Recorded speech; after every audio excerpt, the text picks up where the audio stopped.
In the next 10 minutes or so, during which you will have the honor of hearing my gibberish, two black American parents will die knowing that their children will live shorter lives than they did. As I speak to you right now, a million black families are out there with no idea whatsoever about where the next meal is going to come from. Let's not kid ourselves. Discrimination is all around us, embedded in the very fabric of our society, yet spoken about only in whispers and murmurs. It's systemic, institutional, and pernicious. Black people today lead worse lives than you or me, or anyone else for that matter. And unfortunately, it's not because black people have bad karma or because black people are unskilled. It's because our society has robbed them from the monopoly of life, liberty, and the pursuit of happiness. My name is Agam Mohan Bhatia. I'm 16 years old. For the past 6 months, I've been living in the United States. Around me, I've seen the destruction, I've seen protests, violence, and the destruction of human lives and livelihoods. I've had to repeat myself many, many times because I've been told that my accent is not American enough. I've been looked at oddly because I'm too white to be an Indian. Around me, I've seen black drivers put their hands behind their head when they have no idea what they've actually done. I've seen black men and women who are afraid to go out alone at night. And it's unfortunate that these aren't just third world problems. All this is happening, and it's happening right here, right now. But somehow, somewhere amidst this violence and chaos, I've realized the beauty in diversity. I've become fascinated with the potential in our individual differences and what we can achieve through that as a society. Somehow, somewhere, I've had a eureka moment. For the last 6 months, I've tried to better lives in my own way. I'm not an expert. I don't have state of the art laboratories, expensive equipment, or the COVID vaccine. I use information, communication, and dialogue as my secret weapons against institutional discrimination. I passionately believe that the power of diversity has a central role in our homes, schools, and workplaces that binds us to the best moments of life.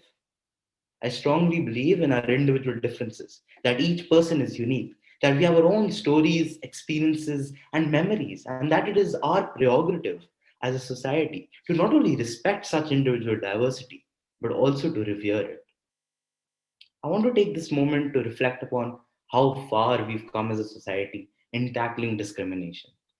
We have laws today that give black communities the right to vote. For the first time in a long, long time, black people can earn at a level that is far, far better than ever before. Black people have access to good quality education that empowers them to be better individuals, an education that gives them hope for the future, and an education which gives them the agency and the ability to create their own opportunities. Healthcare. Black people today have access to world class health facilities. They can do regular checkups, have proper nutrition, and live healthier lives than ever before. Now, without a doubt, all this is significant progress. But let's ask ourselves, are laws enough? Are black people safe on our streets? Why are black people still taken out of line exclusively and checked at airports, metro stations, and banks? Why are black people still more likely to be victims of police brutality than you, me, or anyone else? It's because laws aren't enough. They can't be. I like to think of it like this.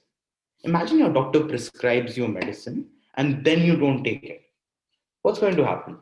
Undoubtedly, your health is going to worsen. I feel society functions similarly. Laws will not work until our society has the right mindset and the right mentality to allow them to. Our imperceptible biases play a primal role in whatever decisions we take.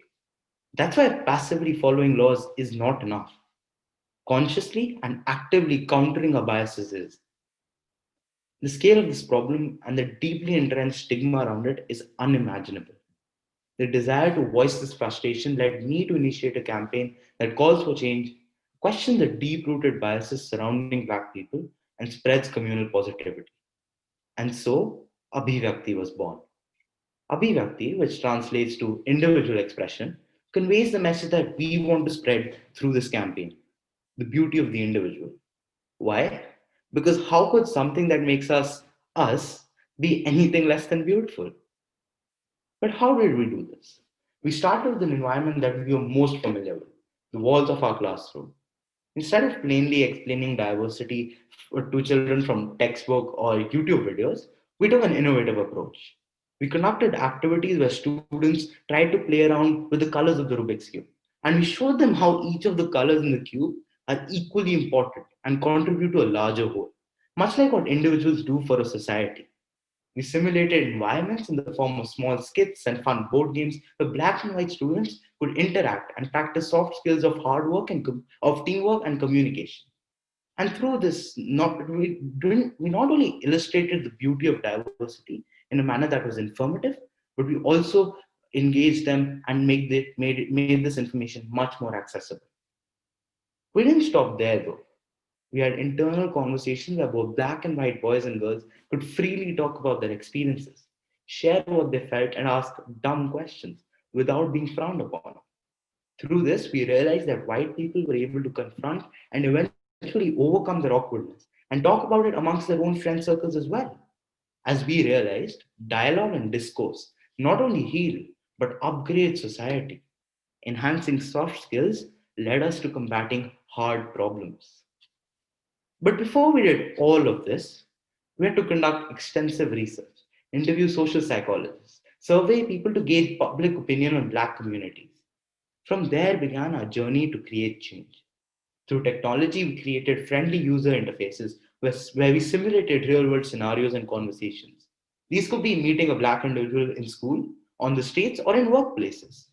In the process, we encouraged positivity among these children and helped them experience the value of diversity.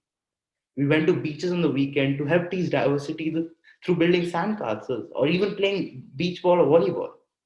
In whatever we did, we strived to think outside the box, go beyond the norm, and break barriers that currently constrain and restrict our society. Abhivakti still has a long way to go, and we hope all your support takes us there even further. But I want to ask this: does societal change come so easily? At one of the schools we visited, we encountered a girl who had been bullied in a class for being black. Take a moment and imagine being that girl. Imagine being her sitting in class, uneasy and uncomfortable, afraid to ask questions, afraid to talk to the person next to her, powerless and in despair. Imagine being that girl who then goes to her home, asks her parents what's wrong with her, and inquires why she's been shunned from society, shunned from a classroom, and by extension from society as well. Imagine the shame, fear, and embarrassment that comes with being who you are, with living a life of perpetual ignorance and silence at the cost of your own identity. Which means that while we do our part, endeavors like ours will well and truly be successful if each one of you today appreciates the beauty of oneself and spreads the message forward that it's okay to be different.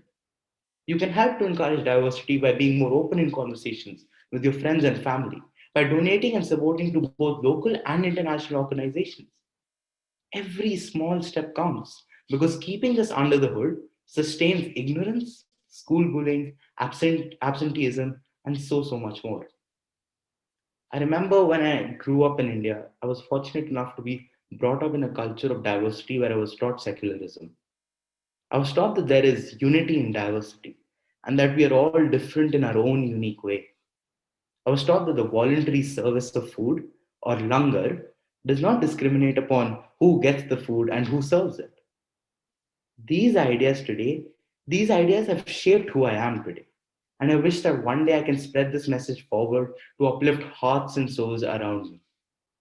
I wish that we as a society can reach a point where we can appreciate and revere the beauty and freedom of the individual.